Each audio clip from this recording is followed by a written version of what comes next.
Sony built the better machine, objectively.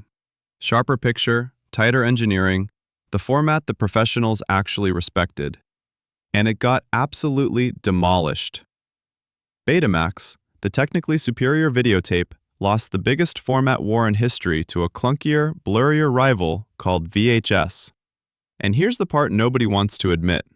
It didn't lose because it was worse. It lost because being better doesn't matter. So how does the inferior product win? How does a format with a fuzzier image and a worse reputation crush the machine engineers built with more care? We're counting down the real reasons VHS won. And the biggest one isn't recording time, it isn't price, and it isn't even the movie studios. It's a Supreme Court decision that almost killed the entire VCR before it started. Hang on for that. Let's start with the thing everyone thinks they know. Number 5. The running time. In 1975, Sony launched Betamax to consumers. It looked gorgeous. One problem. That first beta tape only recorded about 60 minutes. 60. A single hour. Then in 1976, JVC launched VHS, and its tapes ran about 120 minutes. Do the math on that. You cannot fit a 2-hour movie on a 1-hour tape. Betamax literally could not record a full film without you sprinting to swap cassettes halfway through the climax. Imagine missing the ending of a movie because your VCR ran out of tape. Consumers didn't care about crisp blacks. They cared about not missing the third act. And that gap opened the door for everything that came next. Number 4. The price and the pile-on. Sony kept Betamax on a tight leash.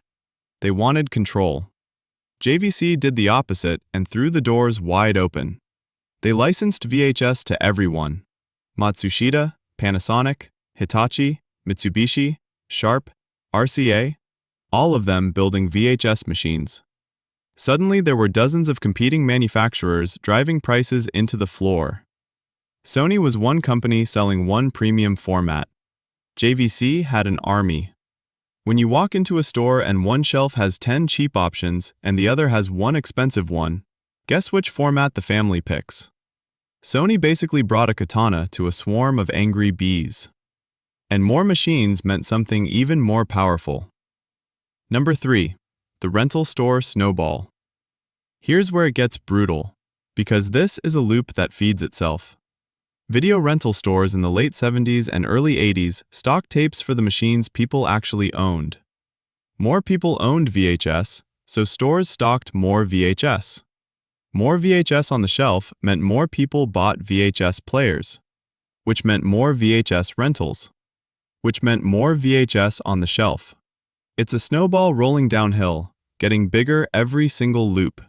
And Betamax was standing at the bottom.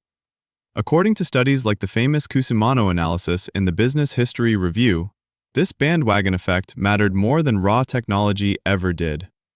By around 1979, a 16-city survey showed VHS already held roughly 57% of VCRs in use. The war was basically over, and most people hadn't even noticed. But here's the question that should be bugging you. If VHS was already winning on tape length, price, and rentals, why did the whole industry nearly collapse before any of it mattered? Because Hollywood tried to make the VCR illegal. Number 2. The studios declared war. When people started recording shows off their televisions, the movie studios lost their minds.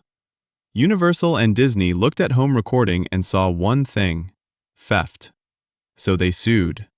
The lawsuit dragged on for years, and the entire home video industry sat frozen, waiting.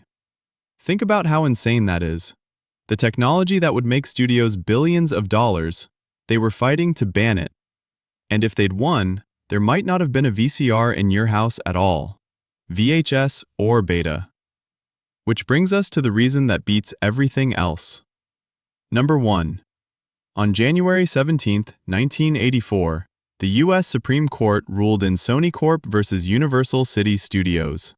And in a delicious twist, it was Sony, the company that lost the format war, that fought the case that saved the entire market. The court ruled that recording a show at home to watch later, time shifting, was fair use. Completely legal. And it ruled that a device maker couldn't be sued just because their product could theoretically be misused, as long as it had real, legitimate uses.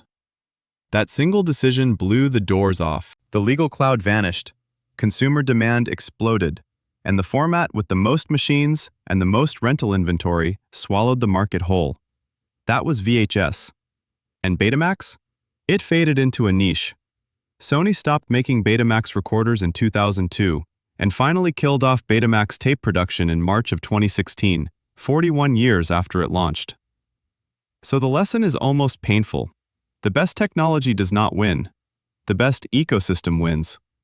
Betamax had the sharper picture, but VHS had longer tapes, cheaper machines, an army of manufacturers, a snowballing rental empire, and a courtroom victory that Sony itself accidentally handed them. Being right is not enough. You have to be everywhere. If your favorite gadget ever lost to something clearly worse, now you know exactly why. Hit subscribe and go watch our breakdown of how HD DVD lost to Blu-ray, because history absolutely repeated itself.